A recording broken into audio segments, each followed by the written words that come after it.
The night the power died across our whole town, my neighbors panicked in the freezing dark. My family barely looked up from dinner. 2 years earlier, we had started doing something everyone called crazy. We started prepping like the Amish, and it changed our lives in ways I never saw coming. What follows is the honest story of everything that changed and how you can do it too. I am not Amish, and I am not here to tell you to throw away your phone or your car. But what my family learned from the way they live quietly transformed almost everything we do. Our bills shrank, our pantry filled, and a strange, steady calm settled over our home. The constant background worry that used to follow me everywhere slowly began to fade. We stopped flinching every time the news got scary or the lights so much as flickered. And it all started with one simple, uncomfortable question that I could not shake. What would actually happen to my family if the modern world stopped working for a while? How long could we really last if the trucks simply stopped coming? Most people never ask it because the answer is genuinely frightening.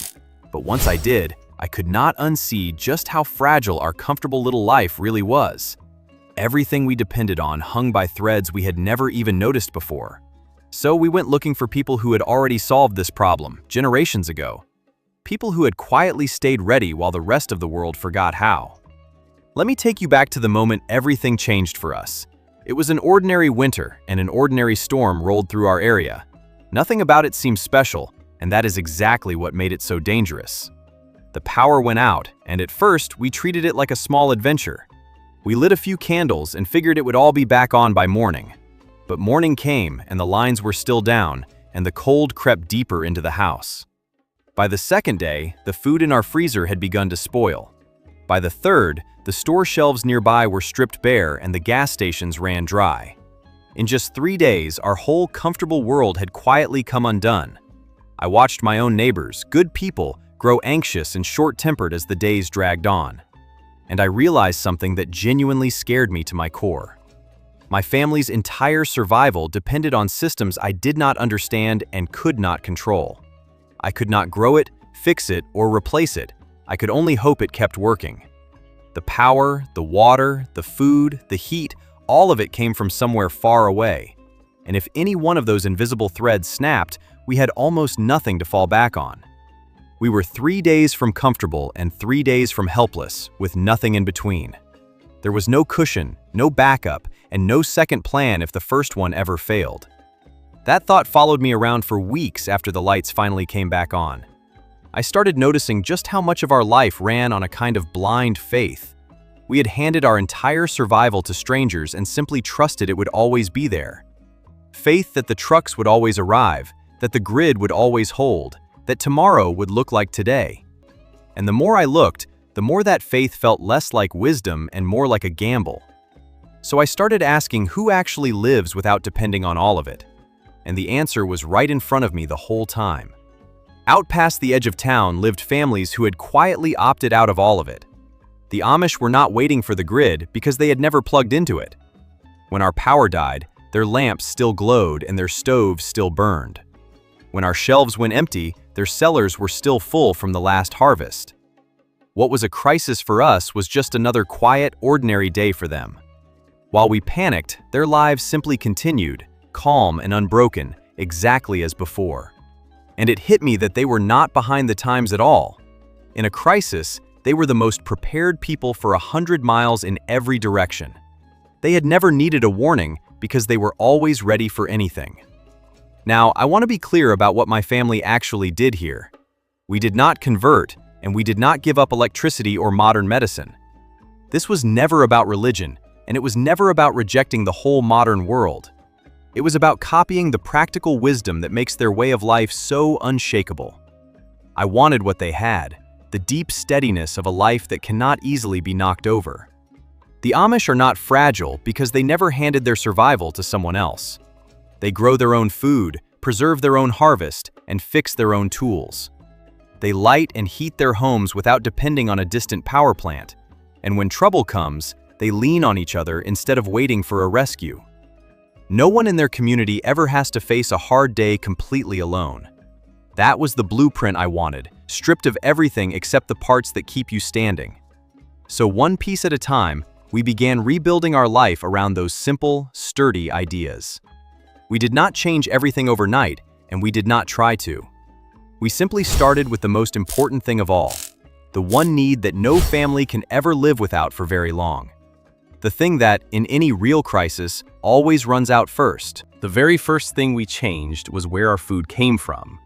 For our whole lives, food had simply appeared on a shelf, wrapped in plastic. We never thought about it, until the week those shelves were suddenly empty. The Amish never have that problem, because they grow a real portion of what they eat. So that spring, for the first time in our lives, we planted a garden. We turned a patch of useless lawn into soil that could actually feed us. It was small and clumsy at first, and honestly, half of it barely grew.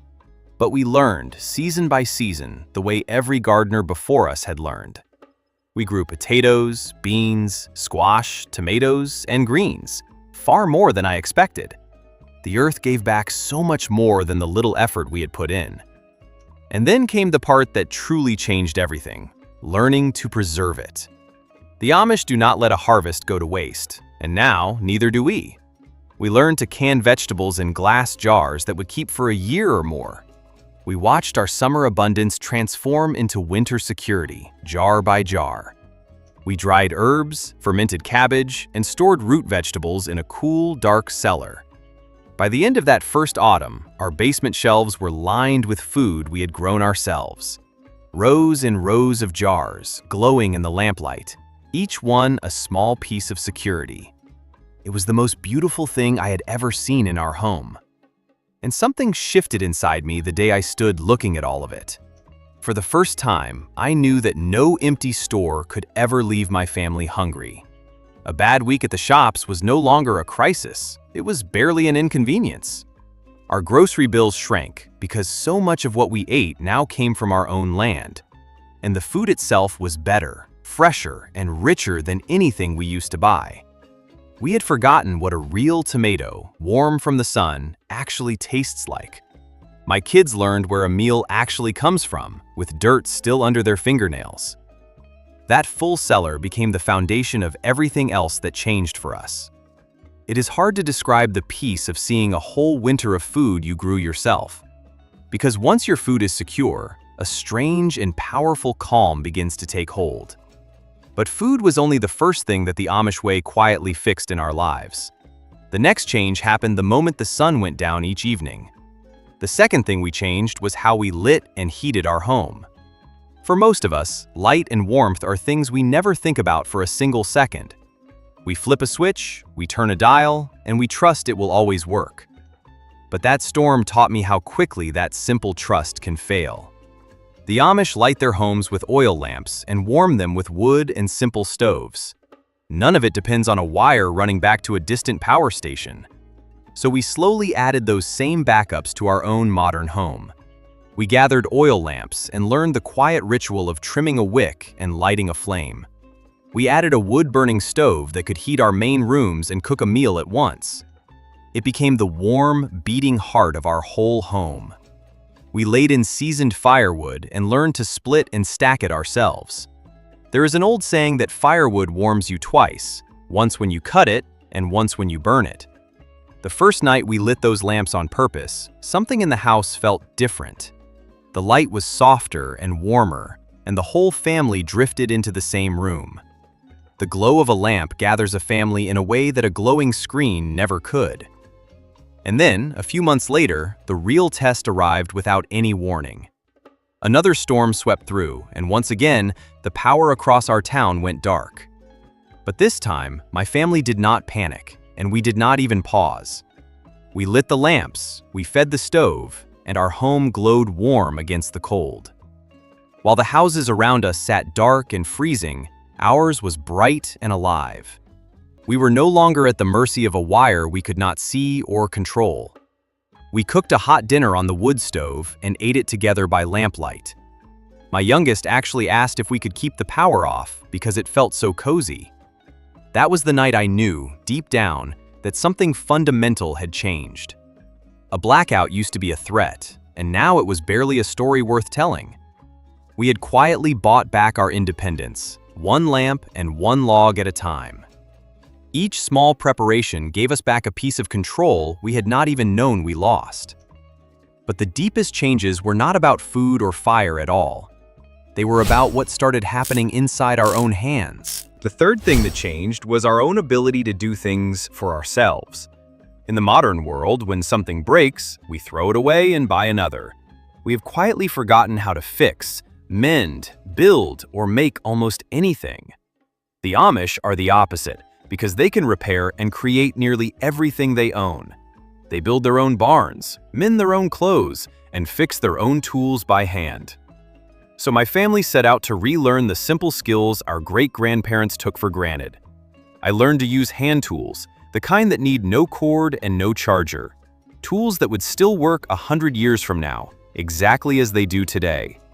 I fixed a leaking pipe, patched a fence, and built a set of sturdy shelves. Things I once would have paid a stranger to do, I could now do with my own paws. My wife learned to mend and sew, turning worn clothes back into useful ones. We learned to sharpen a blade, preserve a harvest, and start a fire in the rain. Each skill was a small piece of freedom that no one could ever take away from us. None of these skills are glamorous, and none of them make for an exciting story, but every single one of them made us a little less dependent on the outside world. Each new skill was like quietly pulling a thread of our survival back into our own hands. Slowly, we were stitching ourselves a safety net woven from our own abilities, and there was an unexpected joy in it that I never could have predicted. There was a deep satisfaction in fixing a thing yourself instead of throwing it away. There is a pride in eating food you grew and sitting in light you made. It is a quiet, honest pride that store-bought comfort can never quite give you. My children grew up watching problems get solved instead of simply replaced. They learned that they are capable, and that capability is a kind of confidence money cannot buy. The more we could do for ourselves, the smaller and less frightening the world became. Problems that once felt impossible now felt like puzzles we could actually solve. We were no longer helpless passengers in our own lives, waiting on someone else. And that feeling of capable self-reliance bled into every other corner of our days. But becoming more self-reliant did something surprising to our money too. The fourth thing that changed, almost by accident, was our relationship with money. When you grow your own food, you stop buying so much of it. When you fix your own things, you stop replacing them every year. When you make your own entertainment, you stop paying for so much of it. We found that the best evenings of our lives cost almost nothing at all. Almost without trying, our spending quietly began to shrink month after month. The Amish are famously careful with money, and they avoid debt like a deep wound. They buy good tools once and use them for a lifetime, instead of cheap ones again and again. We slowly adopted that same patient, old-fashioned way of thinking about every purchase. We asked whether we truly needed a thing, or whether we could make or mend it instead. We bought fewer things, but the things we bought were sturdier and built to last. Our home grew lighter and less cluttered, and somehow that felt freeing too. And as our spending fell, a quiet pressure we had carried for years began to lift. We were no longer running quite so hard just to keep up with our own bills. The money we saved became a cushion, a buffer against whatever life might bring. A family with a cushion sleeps very differently than one living paycheck to paycheck. And that buffer did something for my peace of mind that surprised me deeply. It is hard to be afraid of a hard month when you have prepared for one. We were not getting rich, but we were getting steady, and steady felt better than rich. Steady meant we could finally stop holding our breath and simply live. For the first time, money felt like a tool we controlled, not a current dragging us along. That financial calm was something I did not even know my family had been missing. But the change that affected us most deeply was not about money at all. It was about the people who lived all around us. The fifth thing that changed was our connection to the people in our community, and it turned out to matter far more than I ever expected it would. Before all this, I barely knew the names of the families on my own street. We lived side by side, but we lived almost entirely separate private lives. The Amish live in the exact opposite way, and it is the secret to their strength. When an Amish family needs a barn, the whole community arrives and raises it in a day. What would take one family a year takes the whole community a single afternoon. When someone is sick or struggling, neighbors quietly appear with food and willing hands. They are not truly self-sufficient as individuals, they are self-sufficient as a community. And I realize that no single family, including mine, can ever do everything alone. So we began, slowly and a little awkwardly, to actually know our neighbors. It felt strange at first, in a world that had taught us to keep to ourselves. We shared the extra vegetables from our garden over the fence. We traded skills, lending a hand with a repair in exchange for help with a harvest. We started gathering, sharing meals, and simply being present in each other's lives. Strangers slowly became friends, and friends slowly became something like family. And something I had not felt in years slowly began to return. It was the simple, sturdy feeling of belonging to a place and a people. I learned that a prepared neighbor is worth more than almost anything you can store. You cannot stockpile trust, and you cannot can a friendship in a jar. Because when real trouble comes, no stockpile can replace people who will stand beside you.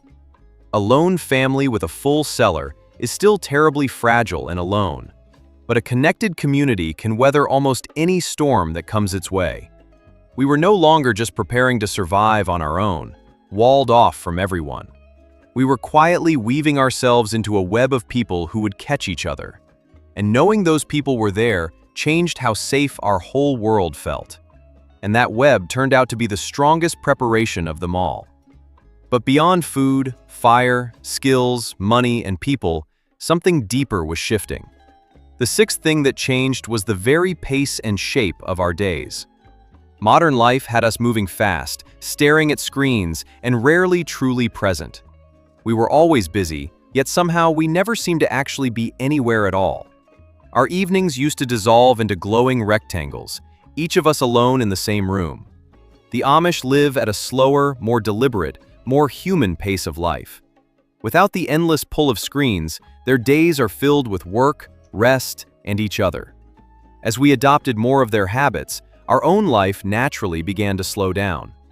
The garden does not care how busy you feel. It simply asks for your patient attention. It taught us to slow down to the gentle, ancient rhythm of growing things. The wood stove and the lamp draw a family into the same warm room at night. We found ourselves talking more, working side by side, and sitting together far more often. We rediscovered the simple, almost forgotten joy of each other's company. Our children traded some of their screen time for real skills and real responsibility. They learned to tend animals, weed a garden row, and help preserve the harvest. And in doing real work together, our family grew closer than it had been in years. Shared work, it turns out, builds a closeness that shared screens never could. We were no longer just people sharing a house and a busy, fractured schedule. We were becoming a team with a shared purpose and a rhythm all our own. There were chores and there was effort, and not every moment was peaceful.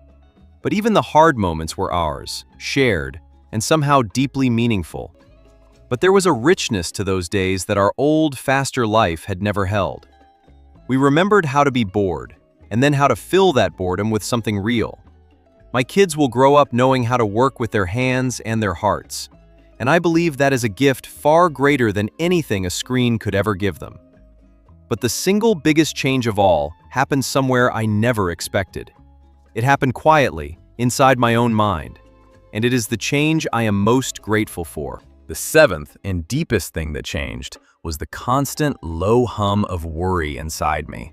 For years, I had carried a quiet anxiety that I could not quite name, a background fear about the economy, the future, and whether we would be all right. It was the quiet, exhausting weight of feeling like we were never quite safe. It followed me to bed at night and greeted me again in the morning. I assumed that was simply the price of living in an uncertain world. But as my family became more prepared, that fear began to quietly drain away. It is very hard to lie awake dreading a disaster you have already prepared for. When you have done the work, the worry simply has nowhere left to live. With a full cellar, I stopped worrying about empty shelves. With lamps and a wood stove, I stopped fearing the next storm and blackout. With skills in my hands, I stopped feeling helpless against the world. With neighbors beside me, I stopped feeling so terribly alone. Every single fear I had carried was answered by something real that I had built. One by one, the things that used to frighten me simply lost their power. The monsters under the bed turned out to be problems I had already solved. And in the space where all that fear used to live, something better moved in. A deep, steady calm, the quiet confidence of a family that knows it will be okay. Not the false calm of ignoring danger, but the real calm of being ready for it. I started sleeping through the night soundly for the first time in years. I stopped flinching at the headlines because my family no longer depended on the world being calm. That peace of mind turned out to be the greatest gift the Amish way ever gave us. Everything else was wonderful, but this was the treasure I had been seeking all along. It was never really about the food, the lamps, or the tools at all. It was about trading a constant, gnawing fear for a quiet, unshakable steadiness. And that, more than anything, is what truly changed. Now, I would be lying if I told you that all of this was simple or easy. Living more like the Amish asks something real of you, and it is not always comfortable. It takes work, real physical work, the kind our modern lives had let us forget. There were failed gardens, burned dinners, and skills that took us years to learn. We failed often, and we learned that failing was simply part of becoming capable. There were cold mornings splitting wood when a thermostat would have been so much easier. We did not do all of it, and we never intended to. We kept our car, our phones, our modern medicine, and the tools that truly serve us. We were not rejecting the future, we were simply refusing to be helpless without it. This was never about going backward or rejecting every good thing the world offers. It was about choosing, on purpose, which conveniences were worth depending on, and which ones had quietly made us weak, fragile, and afraid. We took the sturdy, time-tested wisdom and left the rest behind. We kept what makes a family strong and let go of what makes a family soft. The goal was never to live exactly like the Amish, down to the last detail. The goal was to become as unshakable as they are, in our own modern way. To enjoy the comforts of today without being helpless the moment they disappear. That balance between modern ease and old-fashioned resilience is the real prize. And honestly, it is a balance that almost any family can begin to find. It does not require a farm, and it does not require giving up your life. It only requires the willingness to take responsibility for your own family again. And that responsibility, once you accept it, feels less like a burden and more like a gift. And once you start, I promise, you will never want to go back. Looking back now, the deepest lesson of all is something I almost missed entirely. For my whole life, I had quietly assumed that newer always meant better, that progress only ever moved in one direction, and the old ways were simply outdated. But the Amish quietly proved to me that this is not always true. Sometimes, the wisest path forward is simply to remember what we once knew. They are not stuck in the past, they are simply standing on solid ground. They have kept the things that genuinely matter and refused the things that make you fragile. While the rest of us race ahead, faster and more dependent with every passing year, we have gained incredible convenience, but we have quietly traded away our resilience. We can do almost anything, as long as the whole vast system keeps working perfectly. But perfection is a fragile thing to bet your family's survival on. The Amish can do less, but they can do it no matter what happens around them. And in an uncertain world, that kind of steadiness is worth more than any convenience. Convenience is wonderful, right up until the day it suddenly disappears. They are not behind us on the road. They are simply walking a sturdier path. My family did not abandon the modern world to learn this lesson. We simply borrowed the parts of an older world that we had foolishly thrown away. We kept our feet in both, one in modern comfort and one in ancient resilience. And that, I have come to believe, is the wisest place a modern family can stand. And standing in that balance, I have never felt more steady or more free. The Amish were never really behind the times at all. In the ways that matter most when everything falls apart, they were always ahead. And that is the quiet truth my family will carry for the rest of our lives. But knowing the lesson is one thing, and living it is another. So let me show you exactly how you can begin, starting today. So what does any of this actually mean for you and your family? It does not mean you have to sell your car or unplug your home. You do not need a farm, a fortune, or a single dramatic change to begin. You simply have to start borrowing the Amish wisdom, one small piece at a time. You can begin this very weekend with a single small and simple step. Start with food, the way we did, with even a few pots or a small garden bed. Learn to preserve a little of what you grow or buy, so your shelves are never bare. Add a few good oil lamps and a way to stay warm when the power goes out, so the next blackout becomes a cozy evening instead of a cold emergency. Learn one new skill with your hands, and then another, season by season. Spend a little less, buy things that last, and build yourself a small cushion. Give your family the quiet gift of a buffer against life's surprises. And most of all, walk across the street and actually meet your neighbors. None of this has to happen all at once, and it really should not. Every small step makes your family a little more steady and a little less afraid. And those small steps add up far faster than you could ever imagine. You do not have to choose between the modern world and a resilient one. You can quietly keep one foot in each, exactly as my family learned to do. Take the comfort that modern life offers, but never depend on it completely. Build a quiet, sturdy foundation underneath your life, the way the Amish always have. A foundation that holds firm no matter how the world above it may shake, so that whatever happens out there, your home stays warm, fed, and calm. That is the gift the Amish way gave my family, and it is available to anyone. It asks only for a little patience, a little effort, and a willingness to begin. And the best possible time to take that first small step is right now. Not someday, not next year, but today, while the choice is still entirely yours. It has been 2 years since the night that storm first opened my eyes, and I can tell you with my whole heart that I would never go back. My family is fed, warm, capable, connected, and genuinely unafraid of the future. We sleep soundly, we live fully, and we face whatever comes without fear. We did not find that by chasing something new, but by reclaiming something old. The quiet, sturdy wisdom of people who never forgot how to take care of themselves. We started prepping like the Amish, and it changed absolutely everything.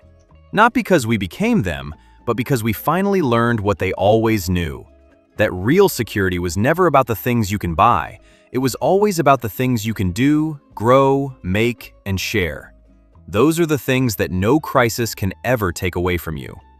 If this story spoke to something in you, then take it as your sign to begin.